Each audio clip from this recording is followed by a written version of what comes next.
ನಮಸ್ಕಾರ, ನೀವು ನೋಡ್ತಾ ಇದ್ದೀರಾ ರಿಪಬ್ಲಿಕ್ ಕನ್ನಡ. ನಾನು ನಾಗೇಂದ್ರ ಬಾಬ್. ಒಂದು ಕಡೆ ಗ್ಯಾಸ್ ಬರ ತಾಂಡವವಾಡ್ತಾ ಇದೆ, ಜನ ಪ್ಯಾನಿಕ್ ಆಗಿದ್ದಾರೆ. ಮತ್ತೊಂದು ಕಡೆ ಪ್ರತಿಷ್ಠಿತ ಹೋಟೆಲ್ಗಳು ಸಾಂಪ್ರದಾಯಿಕವಾದಂಥ ಮೊರೆ ಹೋಗುವಂಥ ಕೆಲಸವನ್ನು ಮಾಡ್ತಾ ಇದ್ದಾರೆ. ಗ್ಯಾಸ್ ಬರದ ಹಿನ್ನೆಲೆಯಲ್ಲಿ ಸಿಲಿಂಡರ್ಗಳು ಎಲ್ಲೂ ಕೂಡ ಸಿಗ್ತಾ ಇಲ್ಲ. ಜೋರಾಯಿತು ಸಿಲಿಕಾನ್ ಸಿಟಿಲಿ ಗ್ಯಾಸ್ ಎಮರ್ಜೆನ್ಸಿ. ಕ್ಷಣಕ್ಕೂ ಕೂಡ ಕೈ ಮೀರ್ತಾ ಇದೆ ಪರಿಸ್ಥಿತಿ. ಸೌದೆ ಒಲೆಗಳ ಮೊರೆ ಹೋಗ್ತಾ ಇದೆ ಸ್ಟಾರ್ ಹೋಟೆಲ್ಗಳು. ನಗರದ 3 ಸ್ಟಾರ್ ಹೋಟೆಲಲ್ಲಿ ಹೊತ್ತಿದ ಸೌದೆ ಒಲೆ. ಗ್ಯಾಸ್ ಒಲೆ ಬದಲು ಸೌದೆ ಒಲೆಯೇ ಹೋಟೆಲ್ಗಳಿಗೆ ಈಗ ಗತಿಯಾಗಿದೆ. ಸೌದೆ ಒಲೆಗಳಲ್ಲೇ ಅಡುಗೆ ಮಾಡುತ್ತಿರುವಂಥ ಸಿಬ್ಬಂದಿ. ರಿಪಬ್ಲಿಕ್ ಕನ್ನಡದಿಂದ ಮೆಗಾ ಗ್ರೌಂಡ್ ರಿಪೋರ್ಟ್ ಅನ್ನು ಮಾಡಲಾಗಿದೆ. ಗ್ಯಾಸ್ ಎಮರ್ಜೆನ್ಸಿ ಇರುವಂಥ ಹಿನ್ನೆಲೆಯಲ್ಲಿ ಪ್ರತಿಷ್ಠಿತ ಹೋಟೆಲ್ಗಳು ಗ್ಯಾಸ್ ಸಿಗ್ತಿಲ್ವಾ, ತೊಂದರೆ ಇಲ್ಲ, ನಾವು ನಮ್ಮ ಸಾಂಪ್ರದಾಯಿಕ ಪದ್ಧತಿಯನ್ನು ಮುಂದುವರಿಸೋಣ ಅಂಥೇಳಿ ಸೌದೆ ಒಲೆಯ ಮೊರೆ ಹೋಗ್ತಾ ಇದೆ ಪ್ರತಿಷ್ಠಿತ ಹೋಟೆಲ್ಗಳು. 3 ಪ್ರತಿಷ್ಠಿತ ಹೋಟೆಲ್ಗಳು ಇವತ್ತು ಸೌದೆ ಒಲೆಗಳ ಮೊರೆ ಹೋಗಿದೆ.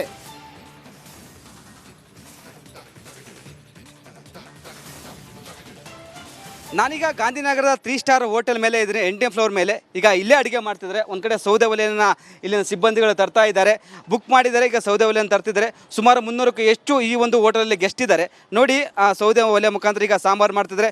ರೈಸ್ ಆಗಿದೆ, ರೈಸ್ ಮಾಡಾಯಿತು, ಇದೀಗ ರೈಸ್ ಆಗಿದೆ, ಇದೀಗ ಸಾಂಬಾರು ಮಾಡ್ತಿದ್ದಾರೆ. ಯಾಕಂದರೆ ಬರುವಂಥ ಗೆಸ್ಟು ವೆರೈಟಿ ಫುಡ್ ಕೇಳ್ತಿದ್ರು. ಬಟ್ ಇದೀಗ ಕಮರ್ಷಿಯಲ್ ಸಿಲಿಂಡರ್ ನಿನ್ನೆಯಿಂದ ಈ ಒಂದು ಹೋಟೆಲ್ಗೆ ಸಿಕ್ಕಿಲ್ಲ ಎಂಬ ಕಾರಣಕ್ಕೆ ಇದೀಗ ಅನ್ನ ಸಾಂಬಾರಿಗೆ ಮಾತ್ರ ಸೀಮಿತವಾಗಿದೆ. ದೃಶ್ಯಗಳು ಸರ್ ನೋಡ್ತಿರ್ಬೋದು, ಸೌದೆ ಒಲೆಯಲ್ಲಿ ಮುಖಾಂತರ ಇದೀಗ ಸಾಂಬಾರು ಮಾಡ್ತಿದ್ದಾರೆ. ಯಾಕಂದರೆ ನಿನ್ನೆಯಿಂದ ಈ ಒಂದು ಹೋಟೆಲ್ ಮ್ಯಾನೇಜರು ಬುಕ್ ಮಾಡಿದ್ದಾರೆ, ಸಿಲಿಂಡ್ರು ಸರಿಯಾಗಿ ಕೊಡ್ತಿಲ್ಲ. ಅವ್ರು ಹೇಳೋ ಪ್ರಕಾರ ಕೇಂದ್ರ ಸರ್ಕಾರದಿಂದ ಸಪ್ಲೈ ಆಗಿಲ್ಲ ಅಂತ ಅಲ್ಲಿನ ಡಿಸ್ಟ್ರಿಬ್ಯೂಟರ್ಗಳು ಹೇಳಿದರೆ ಎಂಬುದು ಒಂದು ಕಡೆ ಮ್ಯಾನೇಜರ್ ಸ್ಪಷ್ಟಪಡಿಸಿದ್ದಾರೆ. ಬಟ್ ಇದೀಗ ಸೌದೆ ಒಲೆ ಮುಖಾಂತರ ಈಗ ಅಡುಗೆ ಮಾಡ್ತಿದ್ರೆ, ಇಲ್ಲಿ ಸಾಂಬಾರು ಮಾಡ್ತಿದ್ರೆ. ಓನ್ಲಿ ಈಗ ಇಲ್ಲಿಂದ ಬಂದಂಥ ಗೆಸ್ಟ್ಗಳಿಗೆ ಅನ್ನ ಸಾಂಬಾರು ಮಾತ್ರ ಈಗ ಇರುತ್ತೆ. ವೆರೈಟಿ ಫುಡ್ ಇರಲ್ಲ. ಯಾಕಂದರೆ ಸಿಲಿಂಡ್ರ್ ಇಲ್ಲ, ಕಮರ್ಷಿಯಲ್ ಸಿಲಿಂಡ್ರು ಸರಿಯಾಗಿ ಸಿಗ್ತಿಲ್ಲ. ಸರ್, ಕಮರ್ಷಿಯಲ್ ಸಿಲಿಂಡ್ರು ಸರಿಯಾಗಿ ಸಿಗ್ತಿಲ್ಲ. ಇದೀಗ ಅನ್ನ ಸಾಂಬಾರು ಮಾಡ್ತಾಯಿದ್ರಿ, ಏನು ಹೇಳ್ತೀರಿ ಸರ್? ಏನು ಬೇಡ ಸರ್, ಕೊಡಲೇಬೇಕಲ್ಲ ಗೆಸ್ಟಿಗೆ ಸರ್. ಈಗ ಊಟ ನಾಳೆ ಸ್ವಲ್ಪ ಇನ್ನೊಂದು 2 ಒಲೆ ಅರೇಂಜ್ ಮಾಡ್ಕೊಂಡು ಇನ್ನೂ ಸ್ವಲ್ಪ ಜಾಸ್ತಿ ಫುಡ್ ಕೊಡೋಕೆ ಅರೇಂಜ್ ಮಾಡ್ತೀವಿ ಸರ್. ಓಕೆ, ಗೆಸ್ಟ್ಗೆ ತೊಂದರೆ ಮಾಡೋಕ್ಕೆ ಇಷ್ಟಪಡಲ್ಲ. ಎಷ್ಟು ಗೆಸ್ಟ್ಗಳಿದ್ದಾರೆ ಈ ಸದ್ಯಕ್ಕೆ? 200 ಜನ ಇದ್ದಾರೆ ಸರ್. ಈಗ 200 ಪ್ಯಾಕ್ಸ್ ಇದ್ದಾರೆ ಸರ್. ಓಕೆ, ಅವರಿಗೆಲ್ಲ ಈಗ ಅನ್ನ ಸಾಂಬಾರು ಅಷ್ಟೇ ಇದ್ದಾರೆ. 200 ಜನ, ಈಗ 200 ಇದ್ದಾರೆ, ಬೆಳಗ್ಗೆ 250 ಇತ್ತು. ಓಕೆ, ಅವ್ರಿಗೆ ಎಷ್ಟು ಅನ್ನ ಸಾಂಬಾರು ಅಷ್ಟೇ? ಹೇಗೆ? ಹೌದು, ಅನ್ನ ಸಾಂಬಾರು ಅಷ್ಟೇ ಸರ್. ಬೇರೆ ಐಟಮ್ ಕೆಳಗಡೆ ಆಲ್ರೆಡಿ ತಂದೂರಿ ಚಾರ್ಕೋಲ್ ರೆಡಿ ಮಾಡಿ ಸ್ವಲ್ಪ 4-5 ಐಟಮ್ ಬರ್ತಾ ಇದೆ ಕೆಳಗಡೆ ಕಿಚನಿಂದ. ಇಲ್ಲಿ ಮೇನ್ ಐಟಮ್ ಇಲ್ಲಿ ಮಾಡ್ತಾ ಇದ್ವಿ. ಎಸ್ ಸರ್, ನೋಡ್ತಿರ್ಬೋದು. ಈಗ ಸಾಂಬಾರು ಮಾಡ್ತಿದ್ದಾರೆ, ಅನ್ನ ಆಗಿದೆ, ಸಾಂಬಾರು ಮಾಡ್ತಿದ್ದಾರೆ, ಸೌದೆ ಒಲೆ ಮುಖಾಂತರ ಮಾಡ್ತಿದ್ದಾರೆ. ಯಾಕಂದರೆ ಆ ಒಂದು ಪರಿಸ್ಥಿತಿಗೆ ಬೆಂಗಳೂರು ಹೋಟೆಲ್ಗಳು ಬಂದಿದ್ದಾವೆ, ಕೆಲವೊಂದು ಹೋಟೆಲ್ಗಳು ಕ್ಲೋಸ್ ಆಗಿದ್ದಾವೆ. ಇದೀಗ ಇಲ್ಲಿ ಸೌದೆಯನ್ನು ತಂದು ಇದೀಗ ಅಡುಗೆ ಮಾಡುವ ಪರಿಸ್ಥಿತಿ ನಿರ್ಮಾಣವಾಗಿದೆ. ಇಲ್ಲಿನ ಮ್ಯಾನೇಜರ್ ಇದ್ರೆ ಮಾತಾಡ್ತೀನಿ. ಸರ್, ಏನು ಪರಿಸ್ಥಿತಿ ಅಂತ? 3 ಸ್ಟಾರ್ ಹೋಟೆಲ್ ಪರಿಸ್ಥಿತಿ ಇದಾದರೆ ಹೇಗೆ ಸರ್ ಅಂತ? ಹೌದು, ಈಗ ಗ್ಯಾಸು ಕಮರ್ಷಿಯಲ್ ಗ್ಯಾಸ್ ಸಿಗದೆ ನಮಗೆ ಹೋಟ್ಲಿನವರಿಗೆ ತುಂಬ ತೊಂದರೆ ಆಗಿದೆ. ನಮ್ಮ ಹೋಟ್ಲೇ ಅಂತಲ್ಲ, ಎಲ್ಲ ಹೋಟ್ಲಿಗೂ ತೊಂದರೆ ಆಗಿದೆ. ಹಾಗಾಗಿ ನಾವು ಗ್ಯಾಸಿಗೆ ಅದಕ್ಕೆ ಬದಲಾಗಿ ಬೇರೆ ಆಲ್ಟರ್ನೇಟಿವ್ ಅರೇಂಜ್ಮೆಂಟ್ ಮಾಡ್ಕೊತಾ ಇದ್ದೀವಿ. ಅಂದರೆ ಚಾರ್ಕೋಲ್ ತಂದಿಟ್ಕೊಂಡಿದ್ವಿ, ಮತ್ತು ಸೌದೆ ತಂದಿಟ್ಕೊಂಡಿದ್ವಿ. ಸೌದೆ ಒಲೆಯಲ್ಲಿ ಅಡುಗೆ ಮಾಡ್ತಾಯಿದ್ದೀವಿ. ಚಾರ್ಕೋಲ್ ಉಪಯೋಗಿಸಿ ಕೆಲವೆಲ್ಲ ಪದಾರ್ಥಗಳನ್ನ ಮಾಡೋಕ್ಕೆ ಪ್ರಯತ್ನ ಮಾಡ್ತಾಯಿದ್ದೀವಿ. ತಂದೂರಿ ಇದೆ, ತಂದೂರಿ ಐಟಮ್ಸ್ ಕೊಡ್ತಾಯಿದ್ದೀವಿ. ಹಾಗಾಗಿ ಎಲ್ಲ ಐಟಮ್ ಕೊಡೋಕ್ಕಾಗಲ್ಲ. ಮೆನ್ಯೂಲಿ ಸ್ವಲ್ಪ ಒಂದು 30-40% ಕಟ್ ಮಾಡಿ ಮಿಕ್ಕಿದ ಐಟಮ್ ಎಲ್ಲ ಕೊಡ್ತಾಯಿದ್ದೀವಿ. ಸಾಧ್ಯವಾದಷ್ಟು ನಾವು ಒಳ್ಳೆ ಐಟಮು ಗೆಸ್ಟಿಗೆ ಕೊಡಲಿಕ್ಕೆ ನಾವು ಪ್ರಯತ್ನ ಮಾಡ್ತಾಯಿದ್ದೀವಿ. ಸರ್, ಮತ್ತಷ್ಟು ಈಗ ನಾಳೆ ಸಿಲಿಂಡರ್ ಸಿಗಲಿಕ್ಕಂದ್ರೆ ಮತ್ತಷ್ಟು ಕಷ್ಟ ಆಗ್ಬೋದಾ ಅಂತ? ಹೌದು, ಕಷ್ಟ ಆಗುತ್ತೆ. ವಾರ 10 ದಿವಸ ಈ ಕಷ್ಟ ಇದ್ದೇ ಇದೆ, ಆಗುತ್ತೆ. ಅದನ್ನು ನಾವು ಫೇಸ್ ಮಾಡಬೇಕಾಗತ್ತೆ. ಎಸ್, ಇಲ್ಲಿನ ಮ್ಯಾನೇಜರ್ಗಳ ಪ್ರಕಾರ ಸುಮಾರು ಒಂದು 50% ಮೆನು ಕಡಿತ ಮಾಡ್ತಿದ್ವಿ. ಹೀಗಾಗಿ ಸೌದೆ ಒಲೆ ಮಾಡೋ ಮುಖಾಂತರ ಪರಿಸ್ಥಿತಿ ನಿರ್ಮಾಣವಾಗಿದೆ. ನಿನ್ನೆಯಿಂದ ನಮಗೆ ಕಮರ್ಷಿಯಲ್ ಸಿಲಿಂಡರ್ ಸಿಗ್ತಾ ಇಲ್ಲ ಎಂಬುದು ಒಂದು ಕಡೆ ರಿಪಬ್ಲಿಕ್ ಕಾಂಡಕ್ಕೆ ಸ್ಪಷ್ಟಪಡಿಸಿದ್ದಾರೆ. ಕ್ಯಾಮ್ರಾ ಪರ್ಸನ್ ಮಂಜು ದೇವನಹಳ್ಳಿ ಜೊತೆ ವೀರೇಶ್, ರಿಪಬ್ಲಿಕ್ ಕಾಂಡ, ಬೆಂಗಳೂರು. ನಮಸ್ಕಾರ, ನೀವು ನೋಡ್ತಾ ಇದ್ದೀರಾ ರಿಪಬ್ಲಿಕ್ ಕನ್ನಡ. ನಾನು ನಾಗೇಂದ್ರ ಬಾಬ್. ಒಂದು ಕಡೆ ಗ್ಯಾಸ್ ಬರ ತಾಂಡವವಾಡ್ತಾ ಇದೆ, ಜನ ಪ್ಯಾನಿಕ್ ಆಗಿದ್ದಾರೆ. ಮತ್ತೊಂದು ಕಡೆ ಪ್ರತಿಷ್ಠಿತ ಹೋಟೆಲ್ಗಳು ಸಾಂಪ್ರದಾಯಿಕವಾದಂಥ ಮೊರೆ ಹೋಗುವಂಥ ಕೆಲಸವನ್ನು ಮಾಡ್ತಾ ಇದ್ದಾರೆ. ಗ್ಯಾಸ್ ಬರದ ಹಿನ್ನೆಲೆಯಲ್ಲಿ ಸಿಲಿಂಡರ್ಗಳು ಎಲ್ಲೂ ಕೂಡ ಸಿಗ್ತಾ ಇಲ್ಲ. ಜೋರಾಯಿತು ಸಿಲಿಕಾನ್ ಸಿಟಿಲಿ ಗ್ಯಾಸ್ ಎಮರ್ಜೆನ್ಸಿ. ಕ್ಷಣಕ್ಕೂ ಕೂಡ ಕೈ ಮೀರ್ತಾ ಇದೆ ಪರಿಸ್ಥಿತಿ. ಸೌದೆ ಒಲೆಗಳ ಮೊರೆ ಹೋಗ್ತಾ ಇದೆ ಸ್ಟಾರ್ ಹೋಟೆಲ್ಗಳು. ನಗರದ 3 ಸ್ಟಾರ್ ಹೋಟೆಲಲ್ಲಿ ಹೊತ್ತಿದ ಸೌದೆ ಒಲೆ.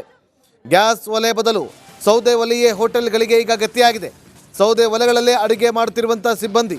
ರಿಪಬ್ಲಿಕ್ ಕನ್ನಡದಿಂದ ಮೆಗಾ ಗ್ರೌಂಡ್ ರಿಪೋರ್ಟ್ ಅನ್ನು ಮಾಡಲಾಗಿದೆ. ಗ್ಯಾಸ್ ಎಮರ್ಜೆನ್ಸಿ ಇರುವಂಥ ಹಿನ್ನೆಲೆಯಲ್ಲಿ ಪ್ರತಿಷ್ಠಿತ ಹೋಟೆಲ್ಗಳು ಗ್ಯಾಸ್ ಸಿಗ್ತಿಲ್ವಾ, ತೊಂದರೆ ಇಲ್ಲ, ನಾವು ನಮ್ಮ ಸಾಂಪ್ರದಾಯಿಕ ಪದ್ಧತಿಯನ್ನು ಮುಂದುವರಿಸೋಣ ಅಂಥೇಳಿ ಸೌದೆ ಒಲೆಯ ಮೊರೆ ಹೋಗ್ತಾ ಇದೆ ಪ್ರತಿಷ್ಠಿತ ಹೋಟೆಲ್ಗಳು. 3 ಪ್ರತಿಷ್ಠಿತ ಹೋಟೆಲ್ಗಳು ಇವತ್ತು ಸೌದೆ ಒಲೆಗಳ ಮೊರೆ ಹೋಗಿದೆ.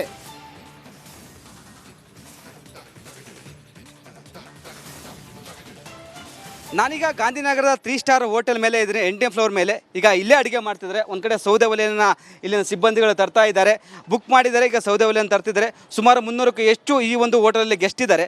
ನೋಡಿ, ಆ ಸೌದೆ ಒಲೆ ಮುಖಾಂತರ ಈಗ ಸಾಂಬಾರು ಮಾಡ್ತಿದ್ದಾರೆ. ರೈಸ್ ಆಗಿದೆ, ರೈಸ್ ಮಾಡಾಯಿತು, ಇದೀಗ ರೈಸ್ ಆಗಿದೆ, ಇದೀಗ ಸಾಂಬಾರು ಮಾಡ್ತಿದ್ದಾರೆ. ಯಾಕಂದರೆ ಬರುವಂಥ ಗೆಸ್ಟು ವೆರೈಟಿ ಫುಡ್ ಕೇಳ್ತಿದ್ರು. ಬಟ್ ಇದೀಗ ಕಮರ್ಷಿಯಲ್ ಸಿಲಿಂಡರ್ ನಿನ್ನೆಯಿಂದ ಈ ಒಂದು ಹೋಟೆಲ್ಗೆ ಸಿಕ್ಕಿಲ್ಲ ಎಂಬ ಕಾರಣಕ್ಕೆ ಇದೀಗ ಅನ್ನ ಸಾಂಬಾರಿಗೆ ಮಾತ್ರ ಸೀಮಿತವಾಗಿದೆ. ದೃಶ್ಯಗಳು ಸರ್ ನೋಡ್ತಿರ್ಬೋದು, ಸೌದೆ ಒಲೆಯಲ್ಲಿ ಮುಖಾಂತರ ಇದೀಗ ಸಾಂಬಾರು ಮಾಡ್ತಿದ್ದಾರೆ. ಯಾಕಂದರೆ ನಿನ್ನೆಯಿಂದ ಈ ಒಂದು ಹೋಟೆಲ್ ಮ್ಯಾನೇಜರು ಬುಕ್ ಮಾಡಿದ್ದಾರೆ, ಸಿಲಿಂಡ್ರು ಸರಿಯಾಗಿ ಕೊಡ್ತಿಲ್ಲ. ಅವ್ರು ಹೇಳೋ ಪ್ರಕಾರ ಕೇಂದ್ರ ಸರ್ಕಾರದಿಂದ ಸಪ್ಲೈ ಆಗಿಲ್ಲ ಅಂತ ಅಲ್ಲಿನ ಡಿಸ್ಟ್ರಿಬ್ಯೂಟರ್ಗಳು ಹೇಳಿದರೆ ಎಂಬುದು ಒಂದು ಕಡೆ ಮ್ಯಾನೇಜರ್ ಸ್ಪಷ್ಟಪಡಿಸಿದ್ದಾರೆ. ಬಟ್ ಇದೀಗ ಸೌದೆ ಒಲೆ ಮುಖಾಂತರ ಈಗ ಅಡುಗೆ ಮಾಡ್ತಿದ್ರೆ, ಇಲ್ಲಿ ಸಾಂಬಾರು ಮಾಡ್ತಿದ್ರೆ. ಓನ್ಲಿ ಈಗ ಇಲ್ಲಿಂದ ಬಂದಂಥ ಗೆಸ್ಟ್ಗಳಿಗೆ ಅನ್ನ ಸಾಂಬಾರು ಮಾತ್ರ ಈಗ ಇರುತ್ತೆ. ವೆರೈಟಿ ಫುಡ್ ಇರಲ್ಲ. ಯಾಕಂದರೆ ಸಿಲಿಂಡ್ರ್ ಇಲ್ಲ, ಕಮರ್ಷಿಯಲ್ ಸಿಲಿಂಡ್ರು ಸರಿಯಾಗಿ ಸಿಗ್ತಿಲ್ಲ. ಸರ್, ಕಮರ್ಷಿಯಲ್ ಸಿಲಿಂಡ್ರ್ ಸರಿಯಾಗಿ ಸಿಗ್ತಿಲ್ಲ. ಇದೀಗ ಅನ್ನ ಸಾಂಬಾರು ಮಾಡ್ತಾ ಇದ್ರಿ, ಏನು ಹೇಳ್ತೀರಿ ಸರ್? ಏನು ಬೇಡ ಸರ್, ಕೊಡಲೇಬೇಕಲ್ಲ ಗೆಸ್ಟಿಗೆ ಸರ್. ಈಗ ಊಟ ನಾಳೆ ಸ್ವಲ್ಪ ಇನ್ನೊಂದು 2 ಒಲೆ ಅರೇಂಜ್ ಮಾಡ್ಕೊಂಡು ಇನ್ನೂ ಸ್ವಲ್ಪ ಜಾಸ್ತಿ ಫುಡ್ ಕೊಡೋಕೆ ಅರೇಂಜ್ ಮಾಡ್ತೀವಿ ಸರ್. ಓಕೆ. ಗೆಸ್ಟ್ಗೆ ತೊಂದರೆ ಮಾಡೋಕ್ಕೆ ಇಷ್ಟಪಡಲ್ಲ. ಎಷ್ಟು ಗೆಸ್ಟ್ಗಳಿದ್ದಾರೆ ಸದ್ಯಕ್ಕೆ? 200 ಜನ ಇದ್ದಾರೆ ಸರ್. ಈಗ 200 ಪ್ಯಾಕ್ಸ್ ಇದ್ದಾರೆ ಸರ್. ಓಕೆ. ಅವ್ರಿಗೆ ಈಗ ಅನ್ನ ಸಾಂಬಾರು ಅಷ್ಟೇನಾ? ಇದ್ದಾರೆ 200 ಜನ. ಈಗ 200 ಇದ್ದಾರೆ, ಬೆಳಗ್ಗೆ 250 ಇತ್ತು. ಓಕೆ. ಅವ್ರಿಗೆ ಎಷ್ಟು ಅನ್ನ ಸಾಂಬಾರು ಅಷ್ಟೇನೇ? ಹೇಗೆ? ಹೌದು, ಅನ್ನ ಸಾಂಬಾರು ಅಷ್ಟೇ ಸರ್. ಬೇರೆ ಐಟಮ್ ಕೆಳಗಡೆ ಆಲ್ರೆಡಿ ತಂದೂರಿ ಚಾರ್ಕೋಲ್ ರೆಡಿ ಮಾಡಿ ಸ್ವಲ್ಪ 4-5 ಐಟಮ್ ಬರ್ತಾ ಇದೆ ಕೆಳಗಡೆ ಕಿಚನಿಂದ. ಇಲ್ಲಿ ಮೇನ್ ಐಟಮ್ ಇಲ್ಲಿ ಮಾಡ್ತಾ ಇದ್ವಿ. ಎಸ್ ಸರ್, ನೋಡ್ತಿರ್ಬೋದು. ಈಗ ಸಾಂಬಾರು ಮಾಡ್ತಿದ್ದಾರೆ, ಅನ್ನ ಆಗಿದೆ, ಸಾಂಬಾರು ಮಾಡ್ತಿದ್ದಾರೆ, ಸೌದೆ ಒಲೆ ಮುಖಾಂತರ ಮಾಡ್ತಿದ್ದಾರೆ. ಯಾಕಂದರೆ ಆ ಒಂದು ಪರಿಸ್ಥಿತಿಗೆ ಬೆಂಗಳೂರು ಹೋಟೆಲ್ಗಳು ಬಂದಿದ್ದಾವೆ, ಕೆಲವೊಂದು ಹೋಟೆಲ್ಗಳು ಕ್ಲೋಸ್ ಆಗಿದ್ದಾವೆ. ಇದೀಗ ಇಲ್ಲಿ ಸೌದೆಯನ್ನು ತಂದು ಇದೀಗ ಅಡುಗೆ ಮಾಡೋ ಪರಿಸ್ಥಿತಿ ನಿರ್ಮಾಣವಾಗಿದೆ. ಇಲ್ಲಿನ ಮ್ಯಾನೇಜರ್ ಇದ್ರೆ ಮಾತಾಡ್ತೀನಿ. ಸರ್, ಏನು ಪರಿಸ್ಥಿತಿ ಅಂತ? 3 ಸ್ಟಾರ್ ಹೋಟೆಲ್ ಪರಿಸ್ಥಿತಿ ಇದಾದರೆ ಹೇಗೆ ಸರ್ ಅಂತ? ಹೌದು, ಈಗ ಗ್ಯಾಸು ಕಮರ್ಷಿಯಲ್ ಗ್ಯಾಸ್ ಸಿಗದೆ ನಮಗೆ ಹೋಟ್ಲ್ನವ್ರಿಗೆ ತುಂಬ ತೊಂದರೆ ಆಗಿದೆ. ನಮ್ಮ ಹೋಟ್ಲೇ ಅಂತಲ್ಲ, ಎಲ್ಲ ಹೋಟ್ಲಿಗೂ ತೊಂದರೆ ಆಗಿದೆ. ಹಾಗಾಗಿ ನಾವು ಗ್ಯಾಸಿಗೆ ಅದಕ್ಕೆ ಬದಲಾಗಿ ಬೇರೆ ಆಲ್ಟರ್ನೇಟಿವ್ ಅರೇಂಜ್ಮೆಂಟ್ ಮಾಡ್ಕೊತಾ ಇದ್ದೀವಿ. ಅಂದರೆ ಚಾರ್ಕೋಲ್ ತಂದಿಟ್ಕೊಂಡಿದ್ವಿ, ಮತ್ತು ಸೌದೆ ತಂದಿಟ್ಕೊಂಡಿದ್ವಿ. ಸೌದೆ ಒಲೆಯಲ್ಲಿ ಅಡುಗೆ ಮಾಡ್ತಾಯಿದ್ದೀವಿ. ಚಾರ್ಕೋಲ್ ಉಪಯೋಗಿಸಿ ಕೆಲವೆಲ್ಲ ಪದಾರ್ಥಗಳನ್ನ ಮಾಡೋಕ್ಕೆ ಪ್ರಯತ್ನ ಮಾಡ್ತಾಯಿದ್ದೀವಿ. ತಂದೂರಿ ಇದೆ, ತಂದೂರಿ ಐಟಮ್ಸ್ ಕೊಡ್ತಾಯಿದ್ದೀವಿ. ಹಾಗಾಗಿ ಎಲ್ಲ ಐಟಮ್ ಕೊಡೋಕ್ಕಾಗಲ್ಲ. ಮೆನ್ಯೂಲಿ ಸ್ವಲ್ಪ ಒಂದು 30-40% ಕಟ್ ಮಾಡಿ ಮಿಕ್ಕಿದ ಐಟಮ್ ಎಲ್ಲ ಕೊಡ್ತಾಯಿದ್ದೀವಿ. ಸಾಧ್ಯವಾದಷ್ಟು ನಾವು ಒಳ್ಳೆ ಐಟಮು ಗೆಸ್ಟಿಗೆ ಕೊಡಲಿಕ್ಕೆ ನಾವು ಪ್ರಯತ್ನ ಮಾಡ್ತಾಯಿದ್ದೀವಿ. ಸರ್, ಮತ್ತಷ್ಟು ಈಗ ನಾಳೆ ಸಿಲಿಂಡರ್ ಸಿಗಲಿಕ್ಕಂದ್ರೆ ಮತ್ತಷ್ಟು ಕಷ್ಟ ಆಗ್ಬೋದಾ ಅಂತ? ಹೌದು, ಕಷ್ಟ ಆಗುತ್ತೆ. ವಾರ 10 ದಿವಸ ಈ ಕಷ್ಟ ಇದ್ದೇ ಇದೆ, ಆಗುತ್ತೆ. ಅದನ್ನು ನಾವು ಫೇಸ್ ಮಾಡಬೇಕಾಗತ್ತೆ. ಇಲ್ಲಿನ ಮ್ಯಾನೇಜರ್ಗಳ ಪ್ರಕಾರ ಸುಮಾರು ಒಂದು 50% ಮೆನು ಕಡಿತ ಮಾಡ್ತಿದ್ವಿ. ಹೀಗಾಗಿ ಸೌದೆ ಒಲೆ ಮಾಡೋ ಮುಖಾಂತರ ಪರಿಸ್ಥಿತಿ ನಿರ್ಮಾಣವಾಗಿದೆ. ನಿನ್ನೆಯಿಂದ ನಮಗೆ ಕಮರ್ಷಿಯಲ್ ಸಿಲಿಂಡರ್ ಸಿಗ್ತಾ ಇಲ್ಲ ಎಂಬುದು ಒಂದು ಕಡೆ ರಿಪಬ್ಲಿಕ್ ಕಾಂಡಕ್ಕೆ ಸ್ಪಷ್ಟಪಡಿಸಿದ್ದಾರೆ. ಕ್ಯಾಮ್ರಾ ಪರ್ಸನ್ ಮಂಜು ದೇವನಹಳ್ಳಿ ಜೊತೆ ವೀರೇಶ್, ರಿಪಬ್ಲಿಕ್ ಕಾಂಡ, ಬೆಂಗಳೂರು.